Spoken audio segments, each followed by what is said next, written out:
Hello everyone, we are playing Xenosaga Episode II. Soon. We will be playing it anyway. I have just hit new game. And yeah, this happened.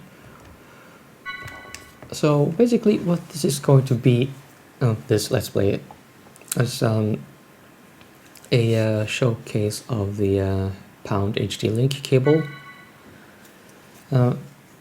It is very simple to use. I've really just I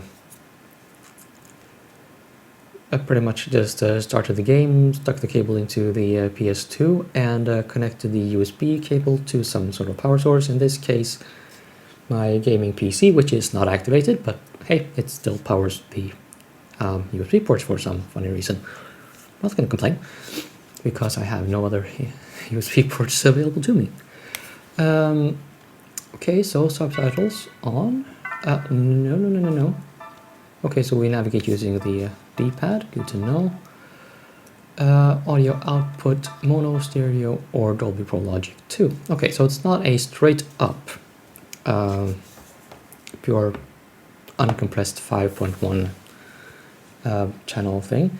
Dolby Pro Logic is a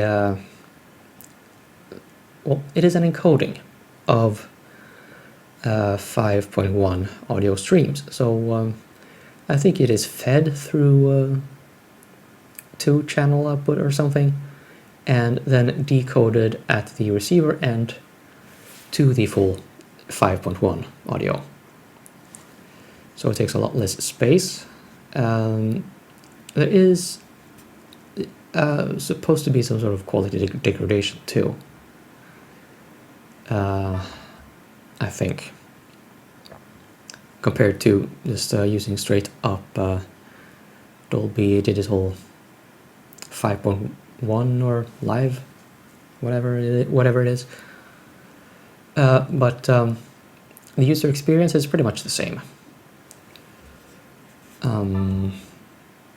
Optical digital output, I think if we go with Dolby Digital 5.1, I think we will get the scenario I described at the end of the previous video, that the bits that use the optical output or 5.1 audio will not would not be captured by, well, it would not be routed through the HDMI adapter through to the capture software, because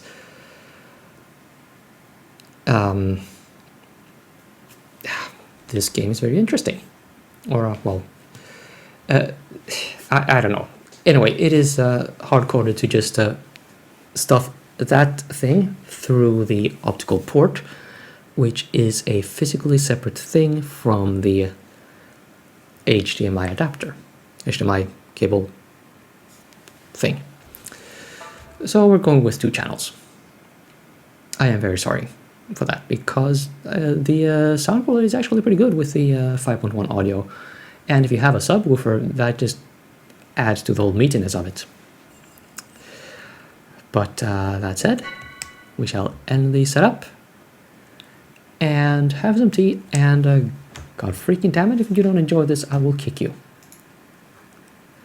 Let's see, more volume there, and let's do this.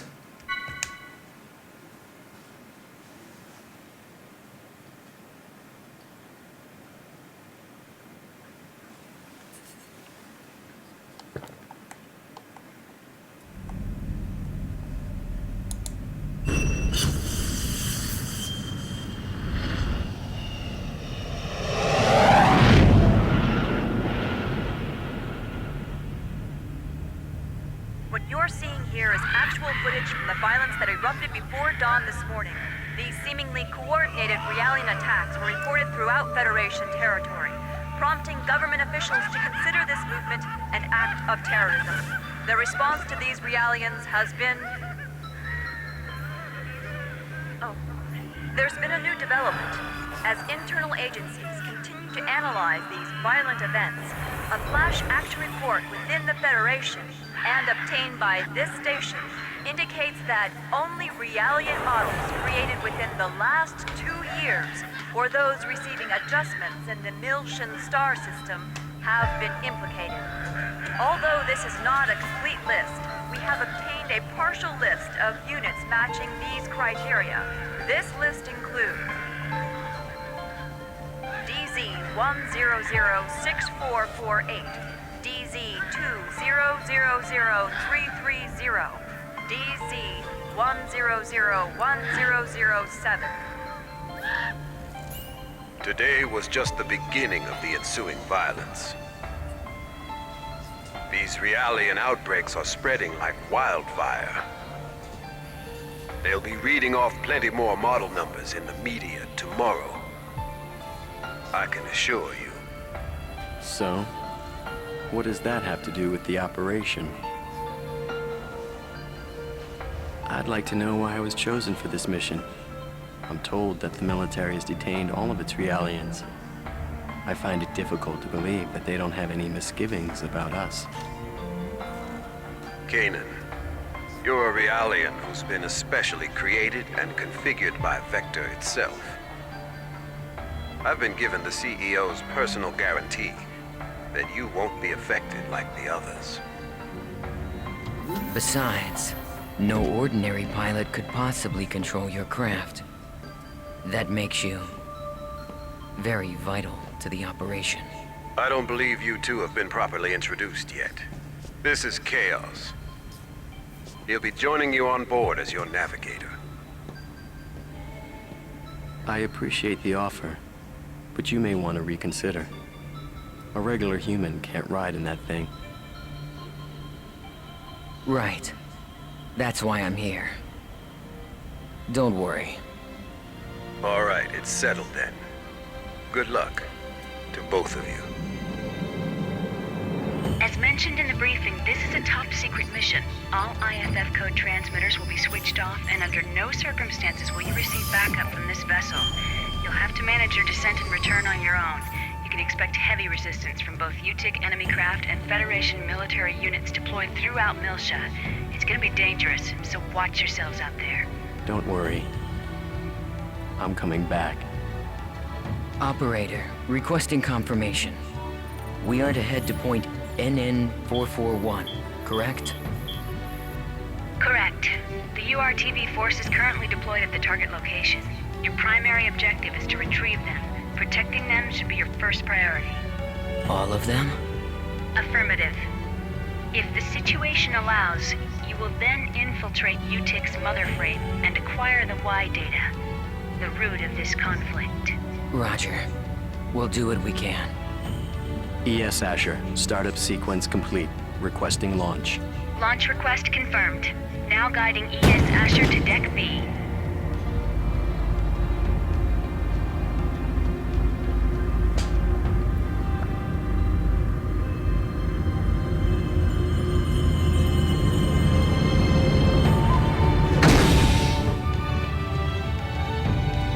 Defensive shields deployed. Ready when you are. Roger. Initiating launch procedure. Good luck.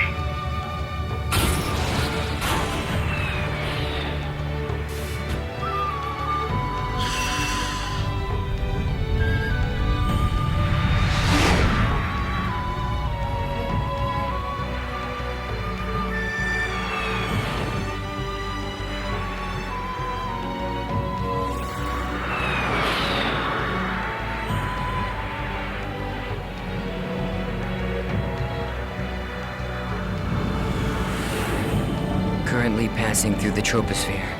Outer hull temperature returning to normal. Adjusting descent path by 0.22. This should get us closer to our target. Approach warning. Incoming craft detected. They're on an intercept course. There are... We'll take them all out. Stop counting and take control of the shields. We'll use the shockwave to gain an advantage on them. You've got control of the weapons. Roger. It looks like they're unmanned. With no G-force limit, they can outmaneuver us. They might pull some crazy moves out there, so be careful. It just makes them all the more predictable.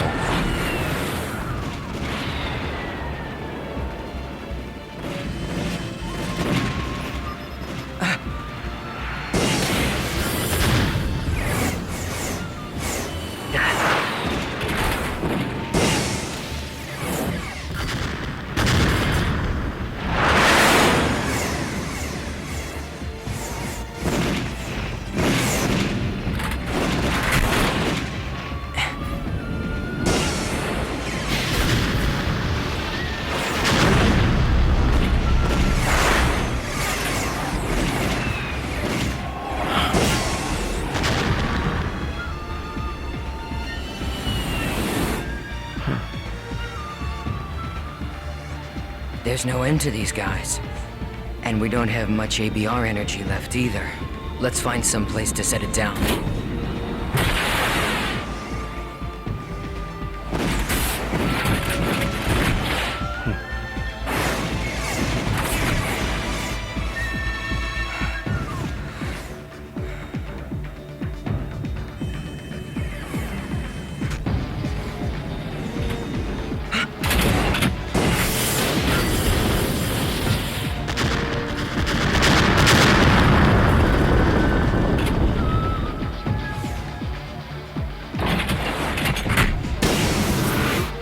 We're empty.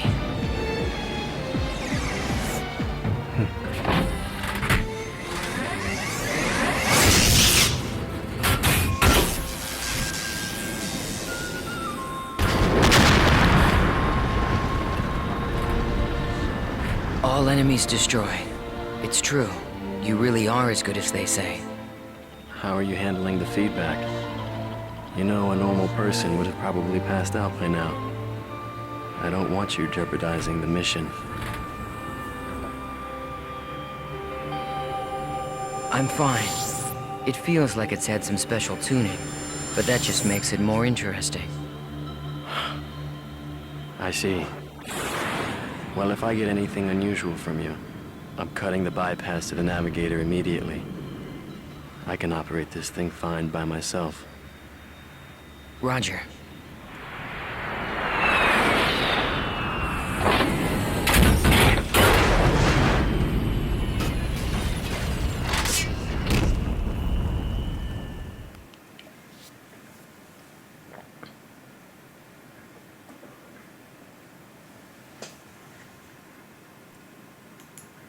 Looks like we're pretty far out from our objective. Plus, I'd say the defensive network we saw on the way down takes out the idea of an airborne approach. We'll go by ground then.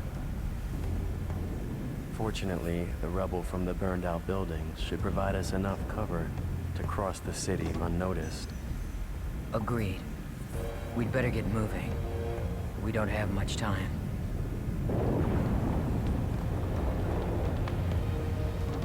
Not much time? Does this have something to do with the URTVs? Those designer children? Yes, that's right. We need to protect them from the coming crisis. If and when it occurs. You do realize that's a different story from what I heard in my official briefing. No doubt. As the Federation government special forces, the URTVs were sent in ahead of the invasion.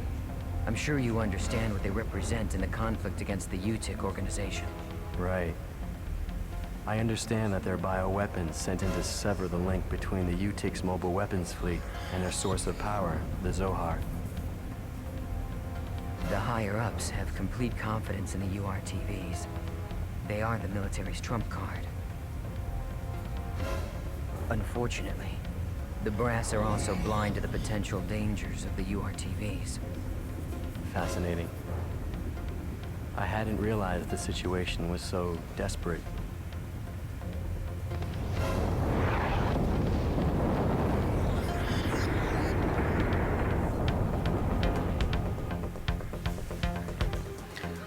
And we have control, and the game is a lot louder than I remember it being.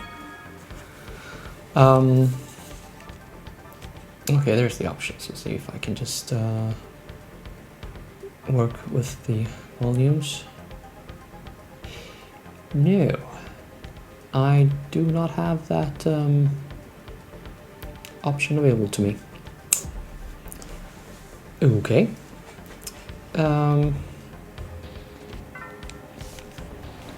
So, just a few more things before we get started here. I don't know if you could tell from the well, through the YouTube machine, but the sound quality in that introduction really was surprisingly good for a game of this era. I mean, not that people were scheming on it back then, but it just feels to me like this was really above and beyond. And I mean, this was the crummy analog output rendition.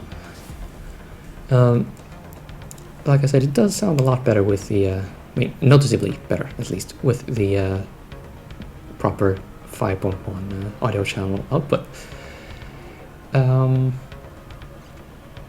So stick a pin in that.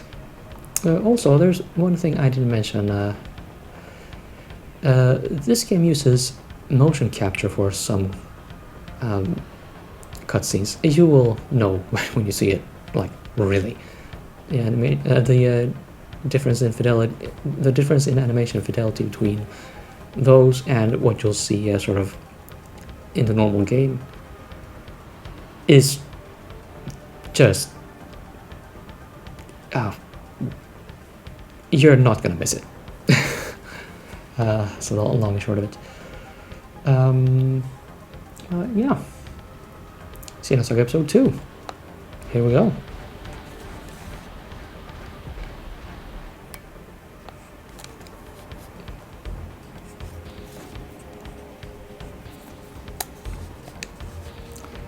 Oh. Actually, we might as well make a short episode. Oh, what? Oh. My controller is a bit funny in the head. The centering isn't what it should be, so I will have to just sometimes whirl the stick around so that it finds its proper center. Calibration on the fly. Well, hey, at least the DualShock 2 supports that kind of shit. Whatever. So I was going to actually end this sitting here at this save point because my throat is a bit warm actually already from that talking, but it's I don't know, I've been feeling a bit dry and something for a while. It might be something to do with all the masks that face masks that we are wearing now, and maybe that just absorbs moist from the inhaled and exhaled air that I could previously benefit from my own self. So I will have to think about that going forward. Anyway,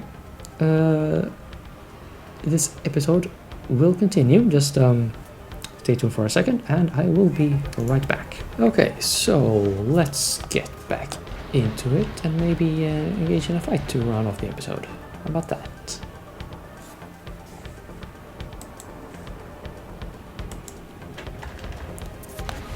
I'm just fixing a few things. Oh, right, and let's smash something. Hey! Controller! None of that nonsense. Oh, and that little line about how you destroy things is up to you. Well, that is a hint that every character will have its own, or every mech will have its own animation for destroying things. Nothing more special than that.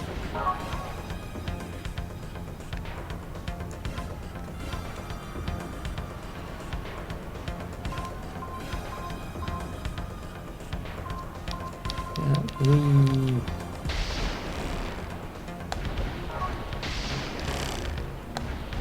Smashy, smashy.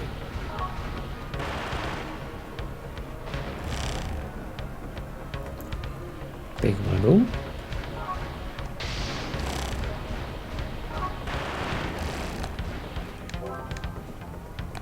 And a power shield.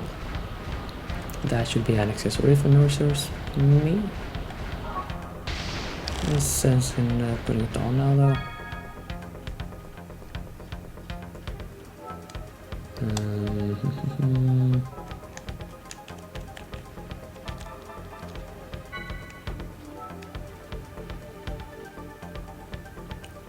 Well, it doesn't hurt anyone.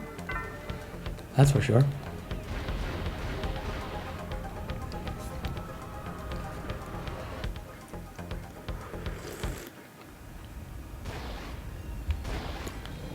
Tell me, what exactly are we expecting to happen here? Well, the problem is that the URTVs aren't merely machines. They're real people with their consciousness intact. The system that currently controls the Zohar was actually designed to be used for the UMN transport system. However... Yes. Well, they experimented with the transport of living beings numerous times, but every attempt ended in failure. According to the records, 99.76% of them were killed instantly. However, it seems that on very rare occasions, there were survivors. They didn't exist as people anymore, though. They were just things, never able to recover their consciousness, the very element that made them human. Mental breakdown. Lieutenant General Helmer concluded that if contact with the system led to the destruction of the human mind, then even the URTVs created as the system's antithesis might be affected. Therefore, if the URTVs were to suffer a mental breakdown, then likely the Zohar, a source of infinite energy, would spiral out of control. That would be devastating. And yet, the General Staff decision wasn't overturned. I suppose that's where we come in.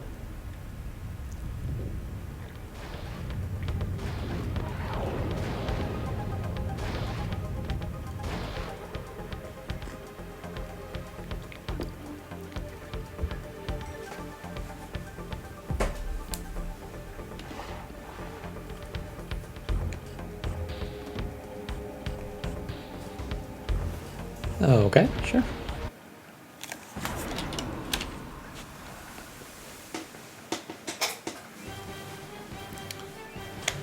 Right, the combat system, well, one of the worst parts of the game, but yeah, keep in mind, I think I said this before, that some components of this well, some components, I should say, were reused for, I'm not sure if it was the first Xenoblade Chronicles, but definitely Xenoblade Chronicles 2. I'm not sure about X, but who knows. Well, I guess I'll check the next time I play Xenoblade Chronicles Cross, because I am not finished with that game either. Well, I mean, I have played it through the conclusion a few times, but yeah. So, anyway, combo-based shenanigans. The properties, you can see it on the lower left, they vary between the different mechs and different characters, and also to a degree on what skills you have equipped, and possibly the accessories.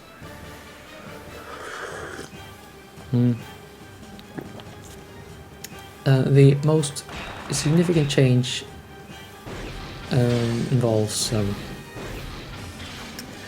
think it is the special skills here.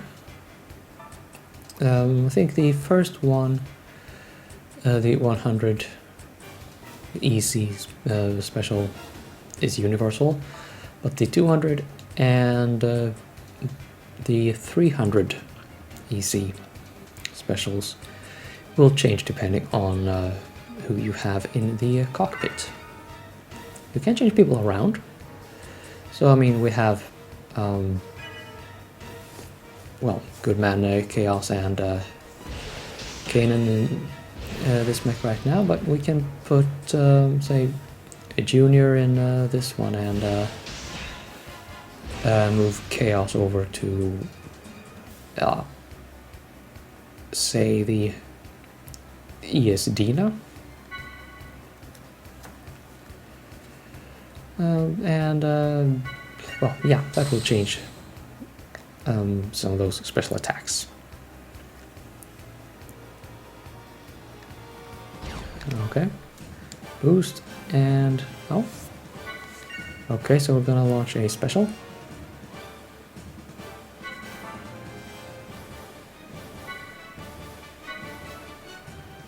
Yeah, sure. Let's go for an ice storm.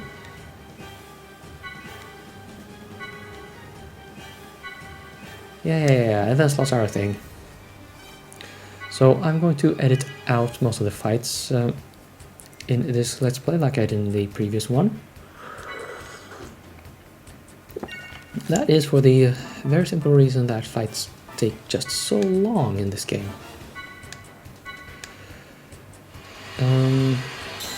And well, they're really not fun.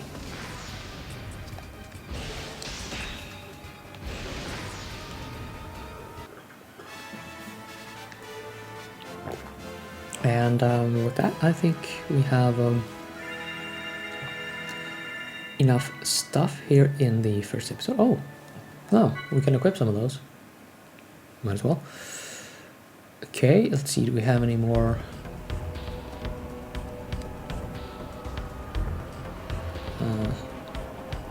Yeah, okay, so that's it for this episode. See you in the next one.